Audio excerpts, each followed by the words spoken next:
किसान कर्ज माफी के वचन के साथ साल 2018 में प्रदेश में सत्ता पर काबिज होने वाली कांग्रेस एक बार फिर उसी राह पर चल पड़ी है। यही कारण है कि कांग्रेस नगरीय निकाय और पंचायत चुनाव में कमबैक करने की तैयारी में है, जिसको लेकर एक बार फिर कांग्रेस अन्नदाता किसान को साधने की कवायद में है। केंद्रीय कृषि कानून के विरोध में पंचायत चौपाल और ट्रैक्टर रैली निकाल चुकी कांग्रेस अब नए प्रयोग के जरिए किसान हितैषी बताने की कोशिश में है। इसी कड़ी में कांग्रेस अब भोपाल समेत प्रदेश के बड़े जिलों में पीसीसी दफ्तर में किसान हेल्प डेस्क खोलने जा रही है। कैसे काम करेगी कांग्रेस की किसान हेल्प डेस्क और क्या कांग्रेस की इसके पीछे मंशा, समझते हैं ग्राफिक्स के जरिए। एमपी कांग्रेस पीसीसी दफ्तर में बनाएगी किसान हेल्प डेस्क। नगरीय निकाय चुनाव के पहले किसानों को साधने की कवायद। किसान हेल्प डेस्क के लिए कांग्रेस जारी करेगी नंबर। बीजेपी ने कांग्रेस की किसान हेल्प डेस्क पर उठाए सवाल। बीजेपी की प्रदेश सरकार किसानों की सरकार। कुल मिलाकर कांग्रेस किसानों के जरिए दोबारा से नगरीय निकाय और पंचायत चुनाव में फतह करने की कोशिश में है, तो वहीं प्रदेश सरकार को घेरने की तैयारी में है, जिसको लेकर एमपी के पूर्व मंत्री सज्जन सिंह वर्मा ने कहा कि प्रदेश का अन्नदाता किसान परेशान है और सरकार इनकी सुध नहीं ले रही है। मध्य प्रदेश की राजनीतिक परिस्थितियां बहुत जल्दी करवट ले रही हैं। कांग्रेस की सरकार को खरीद फरोख्त करके गिरा देना, उसके बाद 28 उपचुनावों का हो जाना, 28 उपचुनाव निपटते ही नगरीय निकाय चुनाव की घोषणा हो जाना, फिर वापस ले लेना, जिला पंचायतों के चुनाव घोषित कर दिए, फिर वापस बोल रहे 3 महीने बाद होगा। अब दमोह का उपचुनाव है, तो एकदम से राजनीतिक करवट बदलती रही हमारे प्रदेश की राजनीति। मैं समझता हूँ कि तैयारी हो गई है कि दमोह उपचुनाव के तत्काल बाद 2 में से एक पद आदरणीय कमलनाथ जी के पास रहेगा और एक हाईकमान जिसे उपयुक्त समझेगी एक पद पे उसे नवाजा जाएगा। वहीं कांग्रेस की किसान हेल्प डेस्क पर बीजेपी ने सवाल उठाए हैं। एमपी बीजेपी के प्रदेश मंत्री रजनीश अग्रवाल की माने तो किसानों को कांग्रेस की मदद की जरूरत है, क्योंकि प्रदेश में किसानों की सरकार बीजेपी सरकार है। कांग्रेस, पहली बात तो ये है कि कांग्रेस हेल्प सेंटर खोले, जरूर खोले, लेकिन अपने ही कांग्रेसियों के लिए खोले। जो कांग्रेस नेता उपेक्षा के शिकार हैं, अपमान झेल रहे हैं अपनी पार्टी के भीतर, जो ठिकाने लगाने का पूरा क्रम चला हुआ है कांग्रेस के भीतर। किसान तो लगातार अपने सरकार के साथ में सहयोग कर रहा है, सरकार समर्थन मूल्य पर खरीदी कर रही है, सरकार किसानों के खातों में पैसा डाल रही है, सरकार मुआवजा के लिए भी 23 तारीख को 2000 करोड़ रुपए डाल चुकी है। सरकार तो उन किसानों के हित में खड़ी है, हक में खड़ी है, लेकिन कांग्रेस जरूर सहायता केंद्र खोले, हेल्प सेंटर खोले, लेकिन कांग्रेसियों के लिए। कुल मिलाकर पीसीसी चीफ कमलनाथ किसान हेल्प डेस्क के जरिए एक तीर से 2 निशाने लगाने की कोशिश में है। एक तरफ जहां कांग्रेस इसको लेकर सरकार की घेराबंदी करेगी, तो वहीं अपने आप को किसान हितैषी बताएगी। लेकिन इससे कांग्रेस कितनी मजबूत और कितना लाभ ले पाती है, ये तो आने वाला वक्त ही बताएगा। कैमरामैन फिरोज खान के साथ आकाश सेन की रिपोर्ट।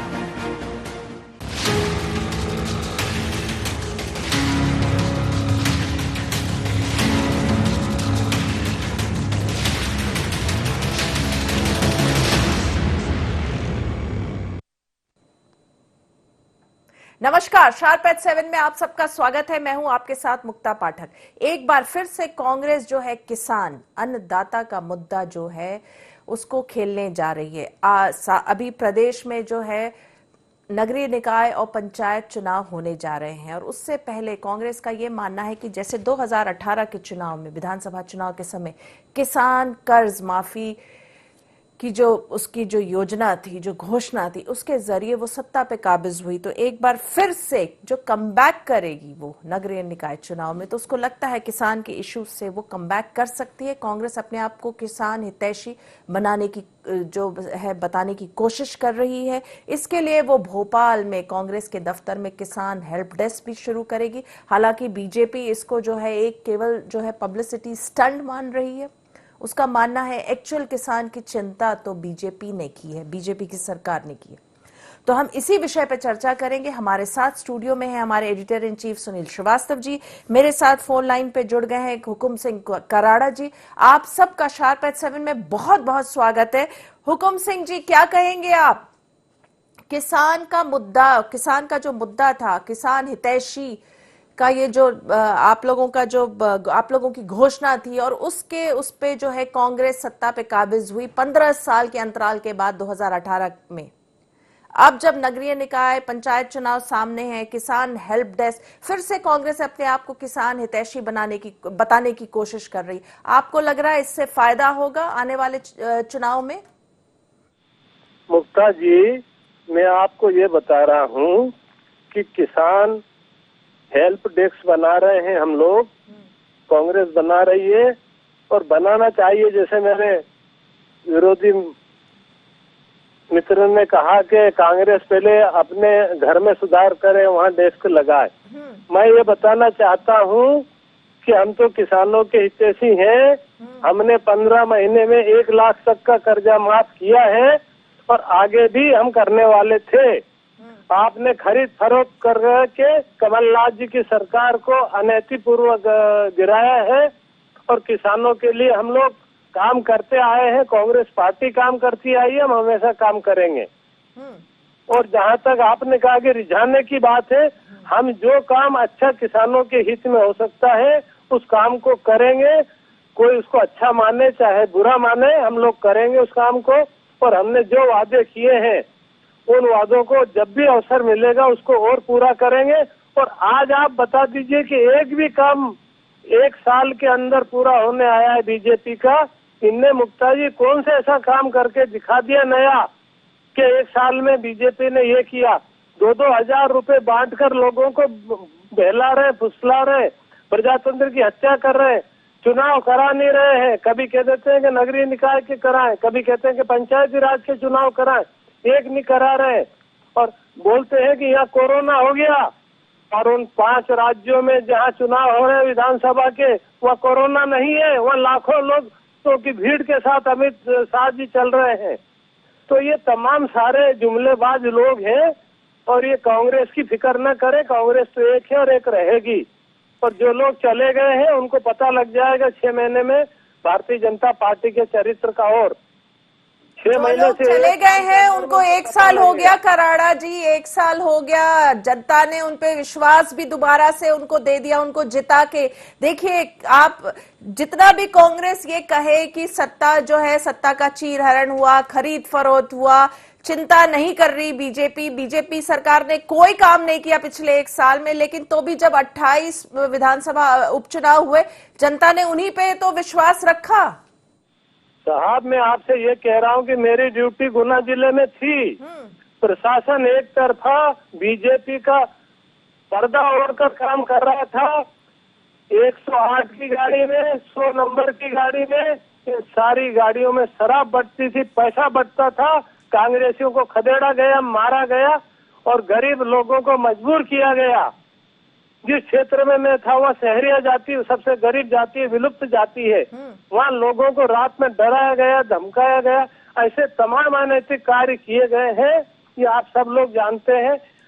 इंदौर में तो 50-52 लाख रुपए पकड़ा भी गए हैं भारतीय जनता पार्टी उम्मीदवार के, ये सबको पता है। तो इसलिए आप ये बात कर रहे हैं कि कुछ नहीं किया 15 महीने में। अरे 15 साल में तुमने कुछ नहीं किया। कमलनाथ ने एक झटके में इंदौर और भोपाल में, तुम 15 साल तक कहते रहे मेट्रो लाएंगे मेट्रो लाएंगे। 15 महीने में कमलनाथ जी ने इंदौर और भोपाल में मेट्रो का काम चालू करवा दिया था। ये आश्चर्यविधि थे, इतने बड़े काम किए। और हमारी उसी से ये डर कर, जिस गति से कांग्रेस काम कर रही थी, कमलनाथ जी काम कर रहे थे, उसी के डर के मारे इनने अनैतिक पूर्वक कार्य किया। और बेंगलोर में जो कृत्य किया इनने, वो प्रजातंत्र को गला घोटने वाला काम है। बाबा अंबेडकर के सपनों को साकार करने की बजाय उसको नष्ट करने का प्रयास है, प्रजातंत्र की हत्या कर रही है। चलिए सुनील जी आपके पास आऊंगे। आपने कांग्रेस बहुत कवर किया, क्या कहेंगे आप ये जो किसान जो हेल्प सेंटर, हेल्प डेस्क बना रही है कांग्रेस, फिर से अपने आप को एक बार किसान के सहारे जो है चुनाव में उतारने की कोशिश कर रही, क्या लग रहा है इसका कितना फायदा उठा पाएगी कांग्रेस? देखिए, कांग्रेस मुक्ता जी अधिकांशतः जब भी देखा जाता है नए नए आइडियाज के साथ आती है, लेकिन उन आइडियाज पर कितना अमल करती है ये बहुत बड़ी बात होती है। क्योंकि कांग्रेस के अधिकांशतः, चाहे हम प्रोग्राम्स की बात करें या फिर किसी कार्यक्रम की बात करें, बहुत धूमधाम से शुरू होते हैं, लेकिन उनका आगाज तो अच्छा होता है, लेकिन अंजाम तक पहुंचने से पहले ही वो बीच में ही कहीं ना कहीं दम तोड़ देते हैं। कई ऐसे कार्यक्रम रहे हैं कांग्रेस के कि जिसको अगर कायदे से चलाया जाता, निरंतरता बनी रहती तो बेहतर परिणाम हो सकते थे, लोगों को जोड़ा जा सकता था, कार्यकर्ताओं को बूस्टअप किया जा सकता था, लेकिन कांग्रेस ऐसा नहीं कर पाई। अब कांग्रेस जिस प्रकार से कह रही, किसान हेल्प डेस्क की बात कर रही है, नंबर जारी करेगी, तो आखिर नंबर कब जारी करेंगे? दूसरी चीज, किसानों की इतनी समस्या है, जिला स्तर पर भी जिलाध्यक्ष लगातार कांग्रेस पर, प्रदेश कांग्रेस कार्यालय को रिपोर्ट भेजते हैं कि कहां पर ओला है, कहां पाला है, कहां किन किसानों को किस प्रकार की समस्याओं से उनके जिलों में जूझना पड़ रहा है, दो चार होना पड़ रहा है। मुद्दे बहुत है मुक्ता जी, लेकिन अब कांग्रेस कह रही कि एक किसान हेल्प डेस्क बनाएगी, उस पर किसान अपनी समस्याएं बताएंगे और उन समस्याओं को लेकर, किसानों की समस्याओं को लेकर कांग्रेस आंदोलन करेगी। तो मुझे लगता है जो इतनी लंबी प्रोसेस है, इससे बेहतर तो किसानों के लिए या फिर दूसरे लोगों के लिए सीएम हेल्पलाइन भी है, जिस पर शिकायत करने से उनको नंबर भी दिए जाता है, जिन पर कई पर कार्रवाई होती। मैं ये नहीं कह रहा कि सभी शिकायतों पर कार्रवाई होती है, लेकिन अधिकांशतः शिकायतों पर कार्रवाई होती है। तो ऐसे में कांग्रेस का ये प्रयास कितना सार्थक साबित होगा ये फिलहाल कहना मुश्किल है, क्योंकि अभी नंबर जारी नहीं किए गए हैं। कितने बजे से कितने बजे तक कॉल लगाए जा सकते हैं, किस प्रकार की शिकायतें कांग्रेस लेगी, ये अभी बहुत सारी चीजें हैं जो भी सामने आनी बाकी है। जब इसका जो किसान हेल्पलाइन, हेल्प डेस्क है, जब इसका शुभारंभ हो जाएगा उसके बाद समझ में आएगा कि आखिर किस प्रकार की शिकायतें रहेंगी। आपने बहुत सही बात पॉइंट आउट की है कि किसान हेल्प डेस्क की योजना तो है, जारी होगी, ठीक है, किसान अपनी समस्याएं बताएंगे, लेकिन उस समस्या का जब अब वो निराकरण नहीं कर पाएंगे तो उसका फिर कितना फायदा होगा? अगर किसान अपनी समस्या बताते हैं और उसका निराकरण नहीं कर पाए कांग्रेस, तो फायदा क्या है? चलिए हम इस चर्चा को आगे बढ़ाएंगे। अभी वक्त हो चला है शार्प एट 7 में ब्रेक का। बने रहिएगा आप लोग फोन लाइन पर, हम जल्दी हाजिर होते एक छोटे से ब्रेक के बाद।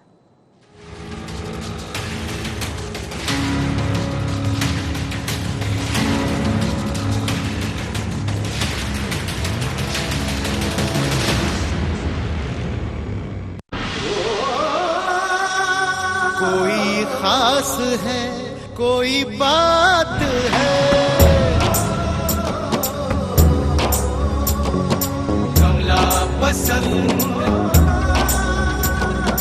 जीते दुनिया हर बाजी जीते, हर अदा में शाही अंदाज है। कमला पसंद पान मसाला, शाही स्वाद, शाही अंदाज, स्वाद में हमेशा दो कदम।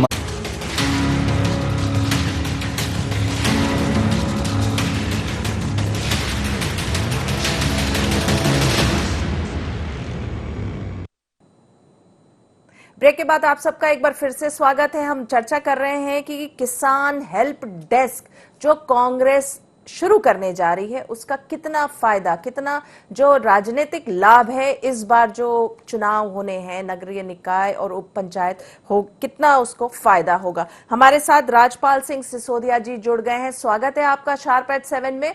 आपसे पूछना चाहूंगी, आप कैसे देख रहे हैं ये जो योजना बना रही है कांग्रेस, एक किसान हेल्प डेस्क, एक नंबर जारी करेगी, किसान वहां समस्या तो बताएंगे लेकिन उसका निराकरण क्या होगा, आंदोलन करेगी उसके बाद कांग्रेस। आप कैसे देख रहे हैं इस पूरे योजना को? देखिए, कांग्रेस ने किसानों के साथ में वादा खिलाफी और वचन भंग करने का काम किया है। आज वो जब किसानों के बीच में किसान हेल्प डेस्क के नाम से जब जाएंगे तो मैं समझता हूँ कि किसान जरूर उनसे पूछेंगे जिनका कर्जा माफ नहीं हुआ वो, कि भाई हमारा कर्जा आप 10 दिन में माफ करने वाले थे और उसी वचन पे हमने तुमको वोट दिए थे, तो आपने हमारे मत को लेने के बाद में हमारा कर्जा माफ क्यों नहीं किया? मैं समझता हूँ कि किसान जरूर उनसे ये प्रश्न करेगा। मैं समझता हूँ कि किसान को बरगलाने का काम ये जरूर करेंगे। इसलिए करेंगे किसानों को बरगलाने का काम कि किसान आंदोलन जो देश में हुआ था, उस किसान आंदोलन में भी कांग्रेस ने बैक सपोर्ट करते हुए अपनी बात को रखने का काम किया था। क्योंकि अब आज ये स्थिति बन चुकी है कि कांग्रेस अपने कार्यक्रम के नाम पर, अपने आंदोलन के नाम पर या अपने धरने के नाम पर जनता उसके आने को तैयार नहीं है कांग्रेस के नाम पे। तो ऐसे में जब हमारे किसान ई उपार्जन के माध्यम से अपने गेहूं की उपज लेकर समर्थन मूल्य खरीदी केंद्र पर जाएंगे, वहां किसानों को भीड़ लगेगी, तो उस किसानों की भीड़ में उस किसानों के ई उपार्जन के केंद्र पर कांग्रेस जाकर किसानों के बीच में गफलत फैलाने का काम करेगी। मैं समझता हूं कि ये हेल्प डेस्क नहीं होगी, ये किसानों के बीच में जाकर भ्रांति फैलाने का काम, गफलत पैदा करने का काम करेंगे। परंतु किसान भी बहुत जो है आज के समय में जागरूक हो चुका है। किसान अब इनकी भोली भाला किसान इनकी चिकनी चुपड़ी बातों में आने वाला नहीं है। किसान तो अब इनसे बात करेगा, आंख से आंख मिलाकर पूछेगा कि भाई तुम्हारे राहुल गांधी ने बोला था कि 10 दिन में कर्जा माफ होगा, आज तक हमारा कर्जा माफ क्यों नहीं हुआ। चलिए पूछ लेती हूँ, हुकुम सिंह कराड़ा जी, किसान जो है आपसे आंख मिला के पूछेगा, क्या कहेंगे आप? गुप्ता जी जी, जो हमारे साथी बोल रहे हैं कि कांग्रेस से पूछेंगे किसान कि हमारा कर्जा क्यों माफ नहीं हुआ। किसान भली भांति जानता है कि अनैतिकपूर्वक बेंगलोर में जो समझौता हुआ, जिसमें धोखाधड़ी हुई, देन लेन हुआ, उसका परिणाम किसान जानते, और किसानों का 1 लाख तक का कर्जा माफ हो चुका था। अभी हम 2 लाख तक का कर्जा इसी वर्ष के वित्तीय वर्ष में करने वाले थे, वो भी नहीं करने दिया इन लोगों ने, और अनैतिकपूर्वक कमलनाथ जी की सरकार को गिरा दिया, जो प्रगतिशील किसानों के रूप में काम कर रही थी, किसानों के हित में काम कर रही थी, वो सब काम इनने चौपट करने के लिए। इनको ये डर सता रहा था कि अगर 5 साल ये सरकार चल गई तो बीजेपी का नामो निशान मध्य प्रदेश में मिट जाएगा। इसलिए इनने अनैतिकपूर्वक बेंगलोर में जो कृत्य किया है वो सारे किसान जानते हैं। और नफरत फैलाने का काम कौन करता है ये आप भली भांति सब लोग जानते हैं, किसान जानते हैं, इस प्रदेश का, देश का आदमी जानता है कि जब भी भारतीय जनता पार्टी का शासन आया है, नफरत की राजनीति शुरू की है, डिवाइडेशन की राजनीति शुरू की है। उसी का परिणाम ये है कि कांग्रेस ने इनको 15 साल के बाद ठुकराया था। अब ये जनता से चुन के तो आया नहीं है, ये तो खरीद फरोख्त की सरकार है। ये इनको चुनाव कराना चाहिए था ना, चुनाव क्यों नहीं कराया इनने? उपचुनाव में क्या नतीजे आए कराड़ा साहब? उपचुनाव में तो बीजेपी को मेजॉरिटी मिली ना। ये जो जितने जो विधायक आप मंत्री कांग्रेस से बीजेपी में गए थे वो सब दोबारा से चुन के आए हैं, 3 को छोड़ के, तो जनता ने उन्हीं लोगों को तो चुना। हम क्या कह रहे हैं साहब कि वो प्रजातंत्र का गला घोंट के आए हैं। जब पुलिस की गाड़ी में शराब बचती हो, पुलिस की गाड़ी में पैसा बचता हो, भारतीय जनता पार्टी के कार्यकर्ता उन गाड़ियों में बैठकर गरीब लोगों को धमकाते हो, तो वहाँ क्या हो सकता है? और वहाँ भी कई जगह कई रंगत के खेल हुए हैं, ये मैंने भी अपनी आंखों से देखा है। कांग्रेसी कार्यकर्ताओं को खदेड़ा गया है सब जगह, और ये तमाम सारे कृत्य करके इनने जीत हासिल नहीं की। इनने जबरिया कब्जा करके जीत का बहाना किया है। चलिए पूछ लेती हूँ, सिसोदिया जी कितने आरोप लगा रहे हैं कराड़ा साहब, क्या जवाब देंगे आप? कराड़ा साहब को मैं जानता हूँ, हमारे पास के जिले के हैं, शाहजहांपुर के जी, अच्छे किसान भी है, किसान नेता भी है। ईमानदारी से कराड़ा साहब बताए कि क्या किसानों के कर्जे माफ हो गए? नहीं हुए। और जो कर्ज माफी 50,000 तक की कथित कर्ज माफी ये कांग्रेस ढिंडोरा पीट रही है, जिसका विधानसभा में भी जवाब में आया है कि 12.5 करोड़ रुपए की कर्ज माफी हुई। उसमें संस्थाओं के ऊपर कितना वित्तीय बोझ दिया, जरा ये बता दे। 50% सरकार ने देने का काम किया और 50% संस्थाओं से लिया है, कोऑपरेटिव संस्थाओं से। अब वो 50% जो कोऑपरेटिव संस्थाओं से पैसा लिया है वो पैसा किसका है? तो कराड़ा जी भी अच्छी तरह जानते हैं, वो भी कोऑपरेटिव के कहीं न कहीं से सदस्य होंगे, ऋणी सदस्य होंगे। मैं भी ऋणी सदस्य हूँ कोऑपरेटिव का, कायथा से कराड़ा जी के पास में ही पड़ता है, शाहजहांपुर के पास में। तो हम जब ऋणी सदस्य बनते हैं तो हमारी एक अंश पूंजी होती है जो कोऑपरेटिव की संस्था में जमा होती है। वो अंश पूंजी जो हमारी थी वो अंश पूंजी कांग्रेस ने कर्ज माफी के नाम से चट कर दी। तो ये तो अमानत में खयानत का काम कांग्रेस ने कर दिया। कर्ज माफी अगर करी तो क्या बजट में प्रावधान किया? क्या राजकीय राजकोष से कांग्रेस ने 12,500 करोड़ रुपए निकाले?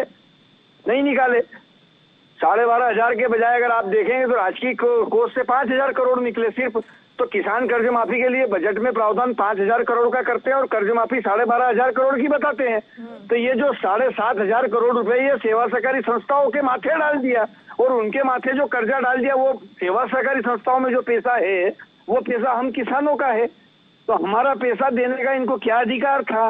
जब हमारी अंश पूंजी जो थी वो हमारी अंश पूंजी अगर कांग्रेस की सरकार कर्ज माफी के नाम पे डिफॉल्टर किसानों के खाते में डाल देती है, तो भैया आज अगर मान लो मैं मेरी सेवा सहकारी संस्था में जाकर मेरी अंश पूंजी वापस मांगता हूँ तो मेरा सेक्रेटरी बोलता है कि साहब आपकी अंश पूंजी तो कर्ज माफी में खर्च हो गई। तो मेरी अंश पूंजी को खर्च करने का अधिकार कांग्रेस को किसने दिया था? कमलनाथ को किसने दिया था?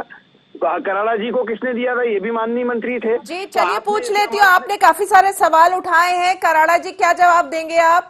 मैं ये कहूँगा मैडम जी कि अंश पूंजी की बात कर रहे हैं, इनमें इनसे ये पूछिए कि 15 साल में सोसाइटियों के रक्षक की बात कर रहे हैं, इनने उनका जो खरीदी का कमीशन है वो तक आज तक नहीं दिया है। आज तक आंदोलन कर रहे हैं, भूखे मर रहे हैं वो लोग। ये उसकी वजह से हो रहा है, न कि इसकी वजह से हो रहा है। तो रहा प्रश्न इस बात का कि ये लोग चाहते हैं कि किसानों को, आज आप बताइए 3 महीने से किसान ठंड के अंदर बैठे हैं, 300 के लगभग लोग मर चुके हैं, पर एक वक्तव्य नहीं आ रहा है इनका। और एक किसान की संवेदनशीलता की बात करते हैं। मैं एक उदाहरण देता हूँ आपको, जिस दिन विधानसभा में आप भी मौजूद होंगी कि जब 28 लोगों को श्रद्धांजलि दी गई तो इनसे ये कहा गया माननीय मुख्यमंत्री जी से और अन्य नेताओं से कि एक शब्द बोल दीजिए आप भी, तो एक संदेश जाएगा किसानों में कि विधानसभा ने मृतक किसानों को जो आंदोलन कर रहे थे अपने अधिकार के लिए, अपनी फसल का वाजिब दाम के लिए, और ये जो काला कानून आया इसके लिए, उस पर एक शब्द नहीं बोले मुख्यमंत्री जी। 28 लोगों को श्रद्धांजलि दी गई पर 210 लोग उस समय मर चुके थे, उनके बारे में एक शब्द नहीं बोले। इनको किसानों के बारे में बोलने का कोई हक नहीं है। ये किसान विरोधी है, इनने कभी किसानों का भला नहीं किया। ये वही लोग हैं, 2 हम और 2 हमारे, उनके लिए ये प्राइवेट मंडियां खोल रहे हैं ताकि ये छोटे व्यापारी हैं नष्ट हो जाए और मंडी पर कब्जा मार्केट में हमारा हो जाए। 2 हम और 2 कराड़ा हमारे। साहब आपको रोकूंगी बीच में। ओपीएस भदौरिया जी जुड़ गए हैं एकदम आखिरी समय में। भदौरिया जी क्या कहेंगे, किसान हेल्प डेस्क ला रही है कांग्रेस, उसका कितना फायदा होगा आने वाले जो अभी चुनाव आने वाले हैं, नगरीय निकाय और पंचायत?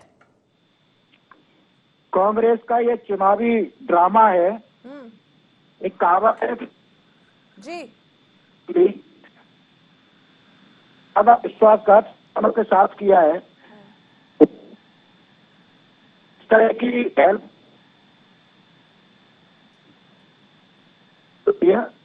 पर मतलब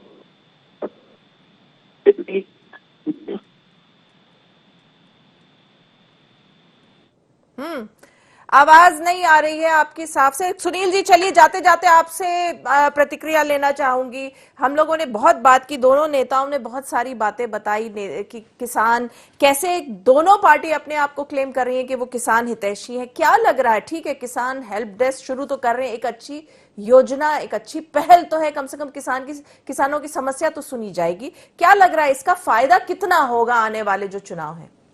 देखिए चुनाव में तो मुश्किल है मुक्ता जी कि किसान के इस मुद्दे का फायदा हो उनको कि किसान हेल्प डेस्क बना रही है कांग्रेस। लेकिन हाँ, कांग्रेस को जरूर लगता है कि देश में जिस प्रकार से किसान आंदोलन चल रहा है और मध्य प्रदेश में क्योंकि लगातार किसान कर्ज माफी की बात कांग्रेस करती आ रही है, तो उसको लगता है कि शायद किसान जिनका कर्जा माफ 1 लाख तक का हुआ होगा वो कांग्रेस की बातों पर भरोसा करें और वो कहीं ना कहीं कांग्रेस के लिए वोट करें। तो कांग्रेस को उम्मीद है, लेकिन उम्मीद क्योंकि अभी हेल्प डेस्क जब अस्तित्व में आएगी और किस प्रकार से हेल्प डेस्क का काम होगा, तो ये देखना होगा कि कांग्रेस उन मुद्दों को जो शिकायतें किसानों की आएंगी उनका सत्यापन कैसे करती है, उन मुद्दों को कितनी गंभीरता के साथ उठाती है, और आखिर उन मुद्दों का ऐसा ना हो कि कांग्रेस, क्योंकि कांग्रेस की अधिकांशतः स्थिति देखी मुक्ता जी हमने और आपने कि मुद्दे कांग्रेस के पास आते हैं, वो प्रेस कॉन्फ्रेंस पीसीसी में करके और उन मामलों से इतिश्री कर लेती है।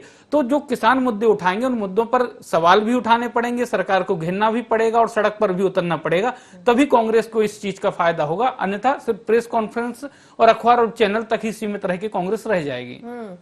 जी, बहुत अच्छी बात आपने कही कि कांग्रेस को बेसिकली जो है उसके पास योजनाएं तो रहते हैं, आइडियाज रहता है, लेकिन जो क्रियान्वयन है उसको वो एक्शन मोड में नहीं ला पाती, उसका फायदा उठा नहीं पाती। तो ओपीएस भदौरिया जी, राजपाल सिंह सिसोदिया जी, हुकुम सिंह कराड़ा जी, आप और सुनील जी, आप सबका बहुत बहुत धन्यवाद, आपने इस चर्चा में हिस्सा लिया। तो हम बात कर रहे थे किस तरह से कांग्रेस के पास एक नई पहल है, किसान हेल्प डेस्क वो शुरू करने जा रही है। किसान हितैषी जो है एक बार फिर से किसान के मुद्दे पे जो है वो चुनाव में जाएगी। अब इसका कितना फायदा उसको होता है ये आने वाले समय में पता चलेगा। तो शार्प एट 7 में फिलहाल इतना ही। आप बने रहिए IND 24 के साथ। नमस्कार।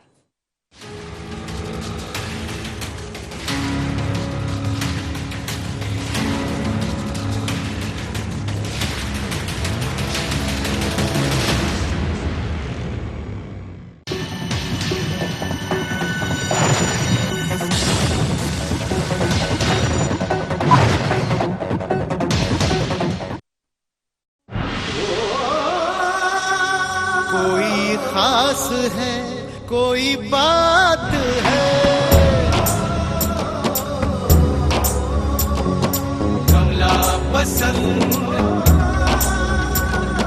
जीते दुनिया हर बाजी जीते, हर अदा में शाही अंदाज है।